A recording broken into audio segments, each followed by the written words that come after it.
Здравје со Александар Динев. Здравствен систем, реформи, проекти, превентива и лекување. Медицина базирана на докази.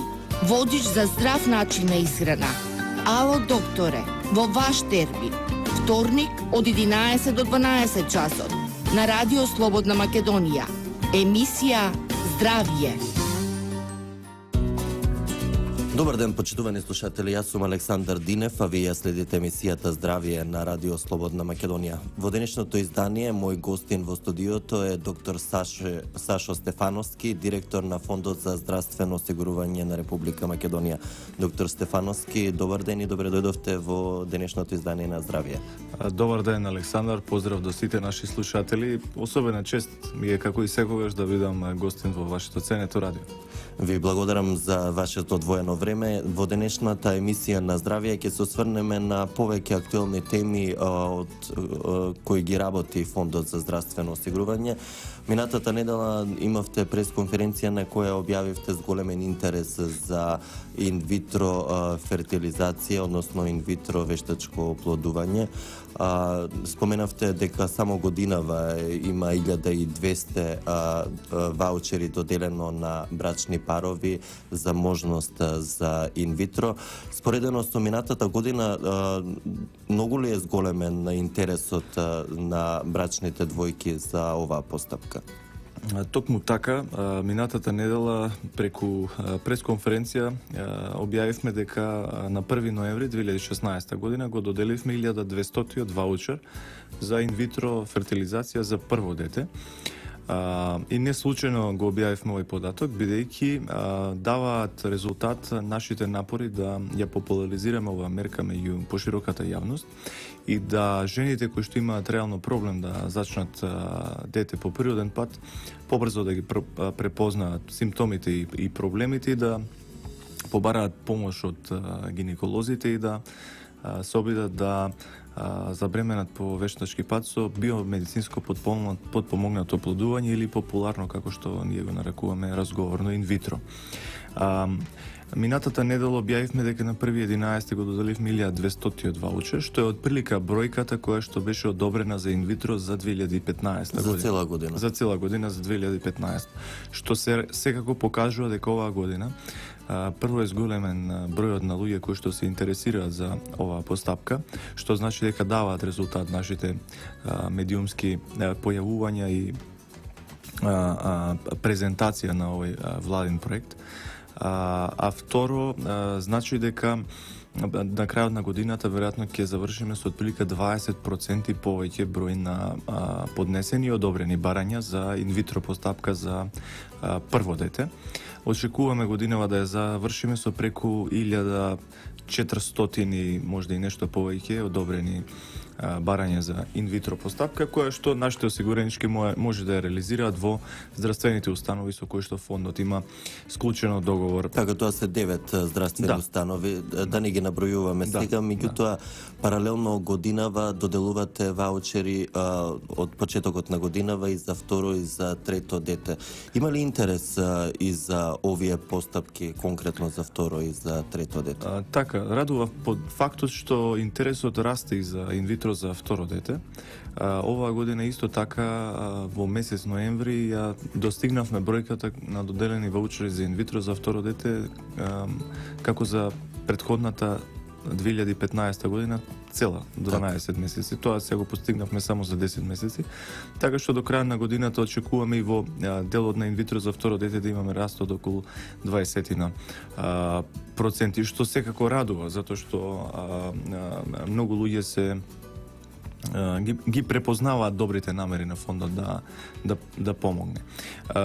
Оваа година новина е тоа што фондот одобрува веќе инвитро постапка и за трето и за четврто дете.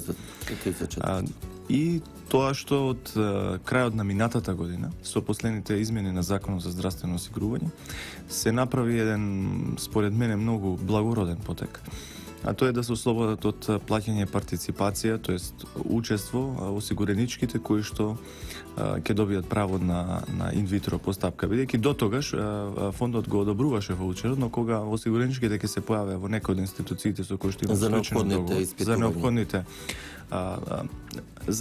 како законски загарантирана е доплата, се вика партиципација, тие требаше тоа да го доплаќаат и затоа ние одлучивме да помогнеме и во тој дел и да ги ослободиме од плаќање на партиципација, на некој начин да ги доведеме во една привилегирана положба, кога за никаков трошок, за 0 денари, ќе може комплетно да го завршат процесот на инвитро фертилизација, за кој што фондот издвојува значителни средства. Така што тие неколку мерки секако допринесоа да се зголеми интересот за оваа постапка и да повеќе осигуренички побрзо се одважат да поднесат барање.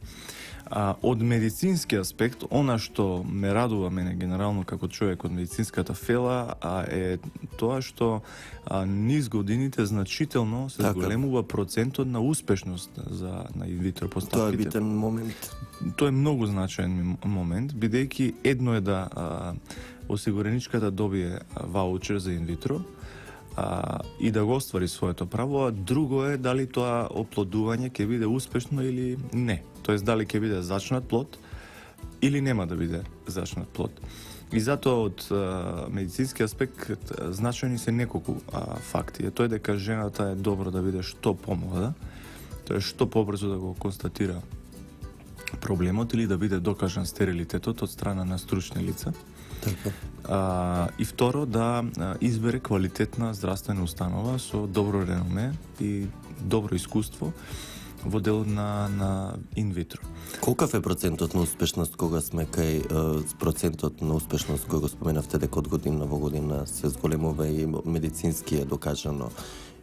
Колку од овие постапки се успешни, односно паровите имаат добиено дете по инвитро? Можеме да разговараме на завршена година за аналитика. Так, годишно? Да, минатата година околу 50% е докажаната успешност на инвитро постапките. И многу е значајно, уште еднаш ќе повторам, што жени под 37 години имаат многу поголем процент на успешност на инвитро постапка отколку, да кажам, жени над 45 години. За жени над 45 години стапката, тоест процентот на можна успешност е под 25%, што е, се разбира, многу помала шанса отколку да подлегне на оваа постапка жена под 37 години. Од таа причина ние сметаме дека и ја користиме секоја прилика да зборуваме за овој проект. Навистина сметаме во фондот и во владата дека ова е еден од најсуштествените и најблагородните проекти на фондот за здравствено осигурање, бидејќи кога ќе ги видите вкупните бројки од годината кога е дадена оваа привилегија на нашите осигуренички, до денес ќе видите дека сме направиле огромен исчекор за нашите осигуренички, повеќе од 6-7 луѓе, тоест повеќе од 9640 ваучери се доделени од 2008 година наваму. Скоро 10.000 од... Ќе го објавиме тога и тоа планираме да го објавиме кога 10.000 од човек од Македонија жена од Македонија ќе добие ваучери инвитро. Сакав да кажам дека повеќе од 6,5 милиони евра владата потрошила за овој проект овие години и сметаме дека се навистина добро потрошени пари во делот на инвитро. За еднината на државата. Да, апсолутно.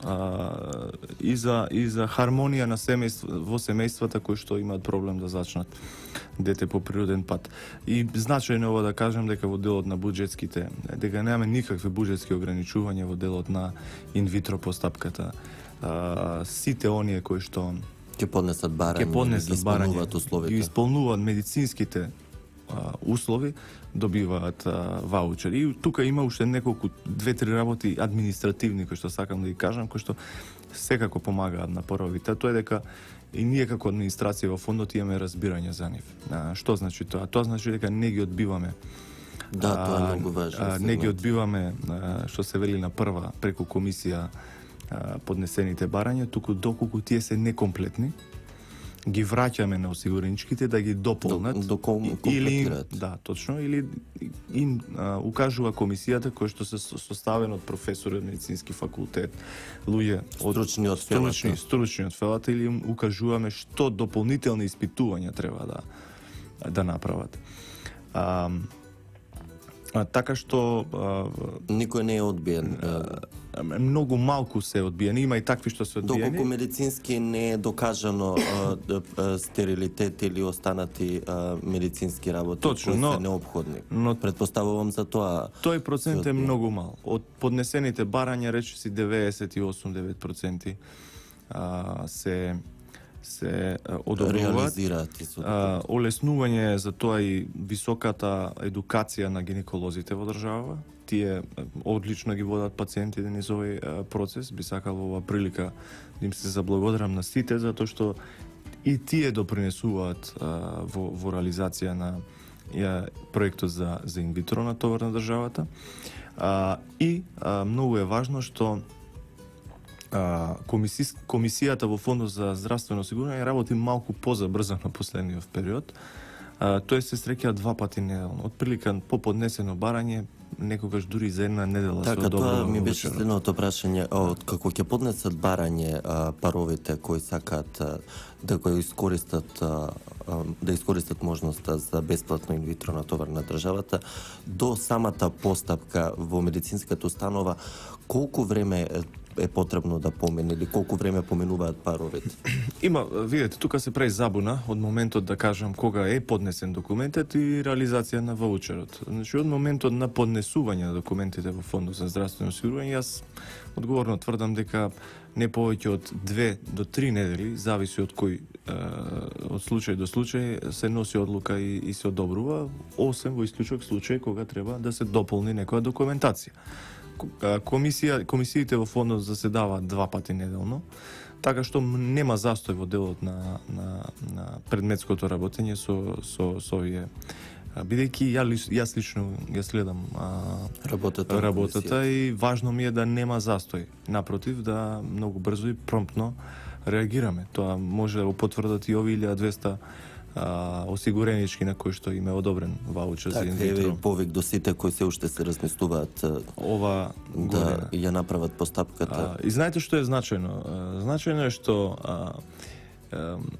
иако имаше скепса од некои особено опозициони портали за проектот за инвитро за 3-то и 4-то дете, морам да кажам дека најдобар аргумент да се негираат тие сомнежи и скепси кои што се појавија кога ние го минувавме законот и го видовме право за инвитро за 3-то и 4-то дете, е да соопштам дека досега се одобрени 5 ваучери за инвитро за 3-то дете. За 4-то има ли интерес? За 4-то дете неколку парови се распрашуваат и ги прибираат потребните документи за да поднесат барање. Така што ние сме срекни апсолутно и да помогнеме само на еден човек. Така. И еден човек плюс од оние на кои што им сме помогнали до тогаш за нас е непроценлива важност и затоа нема да запреме во овој дел.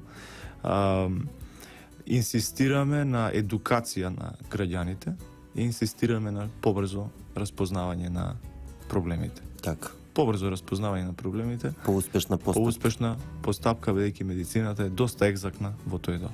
Тука ќе направиме кратка пауза за реклама и ќе се вратиме повторно со нови актуелности од Фондот за здравствено осигурување. Денеска мој соговорник е директорот на оваа установа, доктор Сашо Стефановски.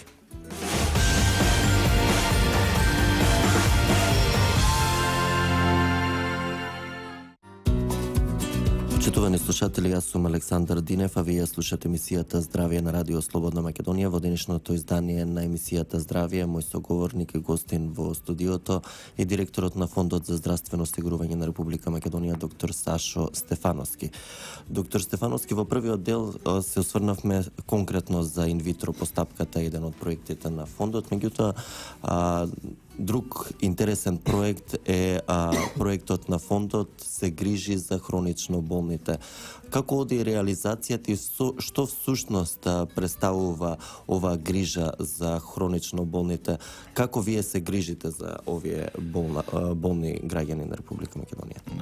Токму така, Фондот за здравствено осигурување работи согласно програма која што е дел од програмата на владата. Помеѓу проектот е за инвитро за кој што веќе разговаравме, таму е и проектот Фондот се грижи за хроничните болни. И еден исто така многу важен проект за мене лично и за фондот, затоа што ние низ една персонализирана комуникација со нашите осигуреници се обидуваме да и ги известиме дека треба навремено да се уват на прегледи кај матичните лекари, бидејќи имаат некоја хронична болест која што треба континуирано исследување и следење на состојбата на пациентот. А знаете, Фондот за здравствено осигурување има тесна соработка со матичните лекари, бидејќи ги финансира по метод на капитација, значи од буџетот на Фондот за здравство, тоест од буџетот на државата, работат матичните лекари во Република Македонија, кои што прикрепуваат одреден број пациенти кај нив. Сите тие матични лекари имаат пациенти кои што ги дефинирале како хронични болни и се внесени со хронични, кардиолошки болести, бубрежни болести, диабет и така натаму, кои што се внесени во системот на Фондот за здравствено осигурување. И ние знаеме точно кои луѓе се тие, бидејќи тие подигнуваат и терапија од аптеките, тие одат редовно на здравствени прегледи.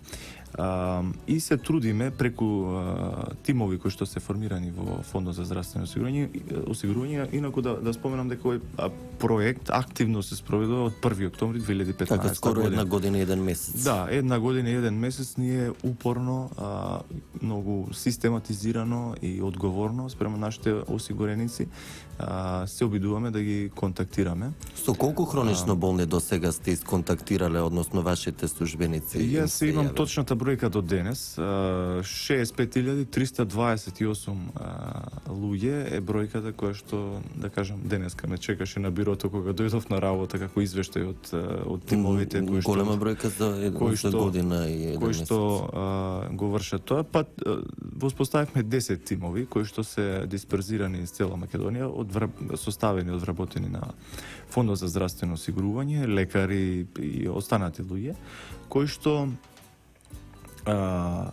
многу, пак ќе повторам, одговорно и систематски го спроведуваат тој проект и им се јавуваат на така, како на болните. оди оваа постапка? Значи, што прават вашите службеници вработените во фондот кои ќе им се јават? Ние подготвивме на формулар и едно упатство за постапување при телефонско јавување на хронично болен пациент.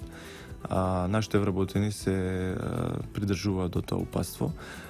Основна цел на овој проект е да се фрли фокус на здравјето на осигуреникот, тоест да му се каже дека многу е важно да континуирано оди на здравствени прегледи и биде контролирана неговата состојба од страна на матичниот лекар.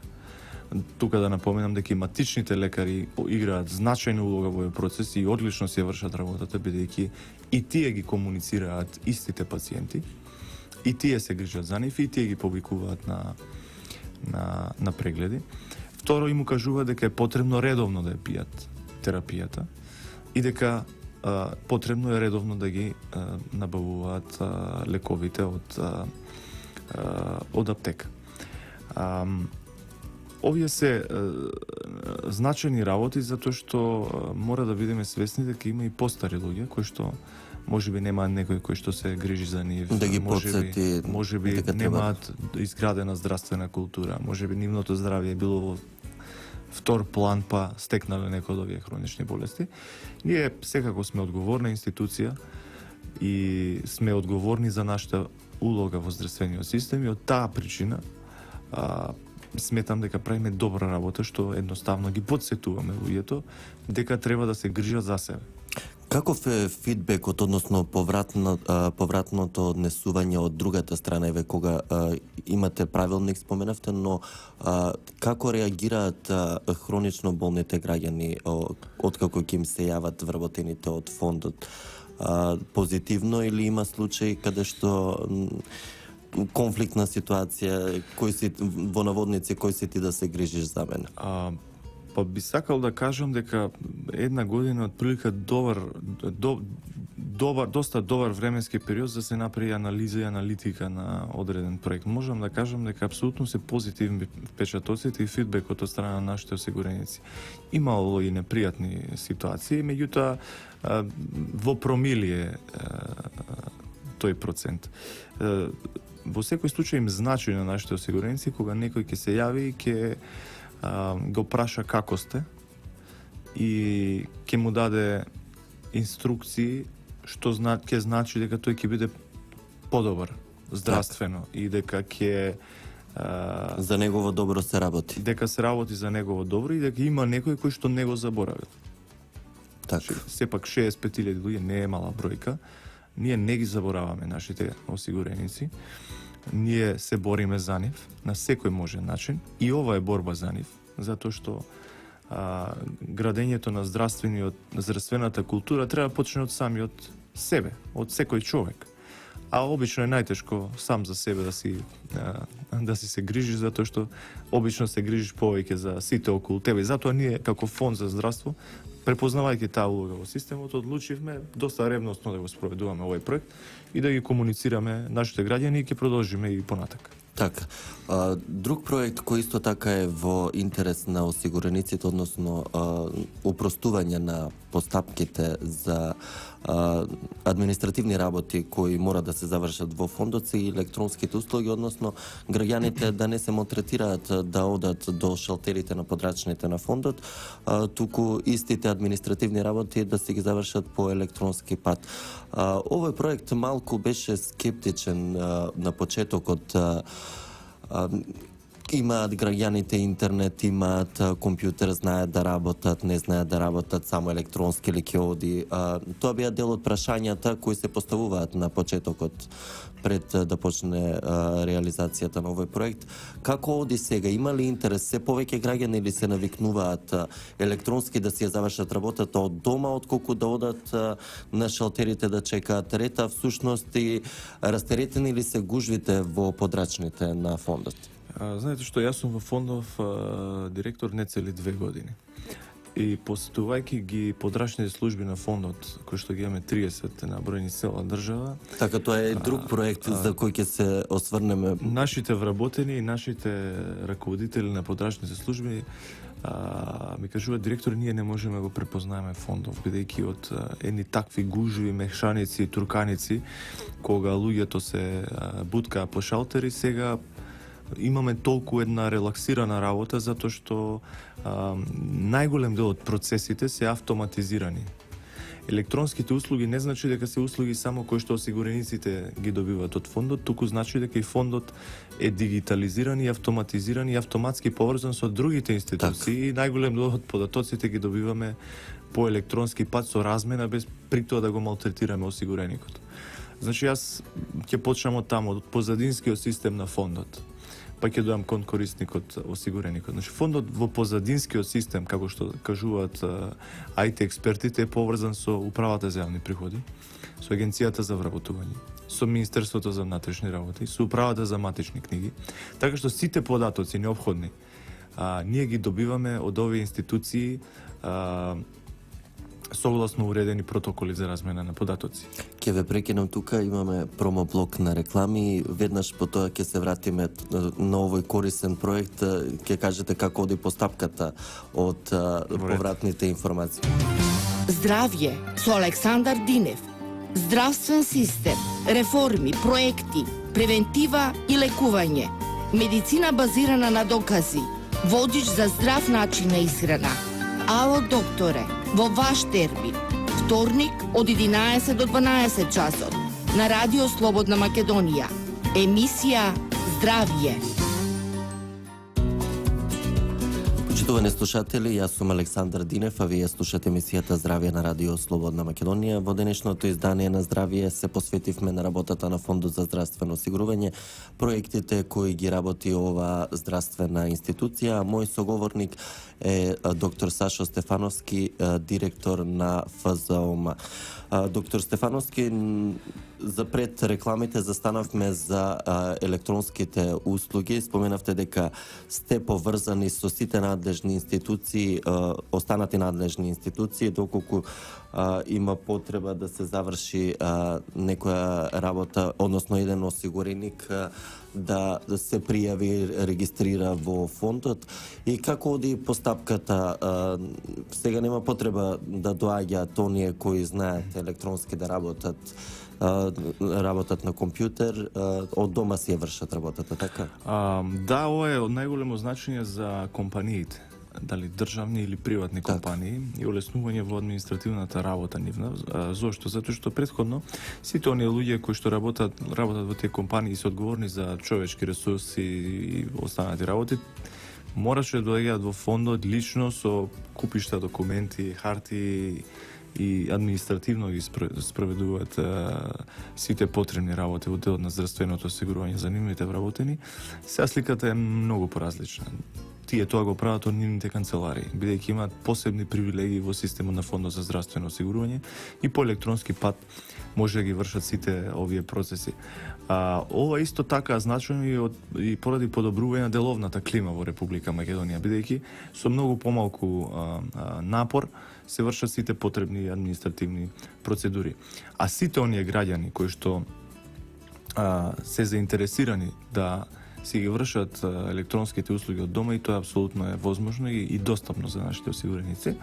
Многу е значено што најголем дел од услугите, меѓу кои за инвитро, што разговаравме преска, одат електронски. Барањата, поднесувањето на барање од електронски од страна на нивните матични гинеколози. Освен делот кога е потребна достава на некоја медицинска документација, бидејќи се работи за специфична природа на таа документација, која што е поврзана со заштита и на лични податоци и заштита на дигнитет на пациент. Кога станува збор за таква документација, таа треба да се дополнително да се достави во фондот за здравство. Така што, само да ја завршам мислата, пред рекламите, вработените и раководителите на подрачните служби навистина може да ја направат разликата како било пред 3-4 години, како е сега. Така, впрочем, и ние можеме да ја направиме кога доаѓаше септември да се регистрираат за здравствено осигурување невработените, секогаш имаше хаос и редици. Се оди тоа се по електронски пат. Автоматски се пререгистрираат од страна на агенција за вработување и добиваме како така сте решили еден од битните проблеми, гужвите и хаосот пред шалтерите, но она што е друг проект и што е интересно е што одите, имате отворени денови, вие и вашиот колега директор, излегувате на терен. Како оди тоа? Каков е приемот од страна на граѓаните кои ќе ги сретнете во подрачните служби во Прилеп, Битола, Охрид, кај што досега сте ги посетиле? Ние сме 20 директори на Фондот за здравствено осигурување, јас и господинот Турхан Рамадани. Ние сме назначени на почетокот на април во 2015 година. На првиот состанок заеднички се договоривме принципиелно неколку работи, меѓу кои дека ќе бидеме достапни за нашите осигуреници и ќе бидеме достапни за сите оние кои што немаат на кого друг да му се обратат или не се достапни луѓето да се обратат и да добијат одговори. Затоа одлучивме да почнеме со активност отворени денови на директорите, тоест на Фондот за здравствено осигурување во сите 30 подрачни единици. И тој проект во континуитет се спроведува од 7 април 2015 година. И мојата прва активност како директор на Фондот за здравствено осигурување беше посета на подрачна служба и отворени денови со граѓаните кога директно со нив разговара на шалтер. Што најмногу замеруваа граѓаните? Граѓаните замеруваа досега на недостапноста на службениците на Фондот за здравствено осигурување, а мислам дека променивме таа слика после една година, бидејќи службениците мора да се однесуваат како што се однесуваат и раководните лица на Фондот за здравствено осигурување. Ако јас одам низ држава да ги посетувам подрачни служби и разговарам со граѓаните, нашите вработени имаат обврска секој граѓанин кој што ќе дојде во нашата подрачна служба да го примат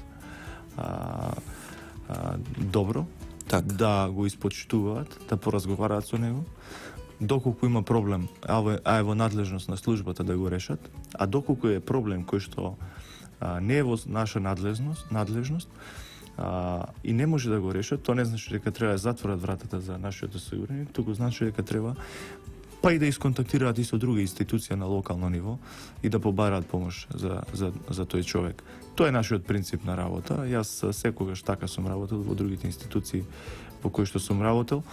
Тоа е мојот стил на работа и не планирам да го менувам. Отвореноста и соработката со граѓаните. Јас сум познат дека секој може да ми пристапи, дека секој може да дојде до кај мене, да поразговара и да му помогне.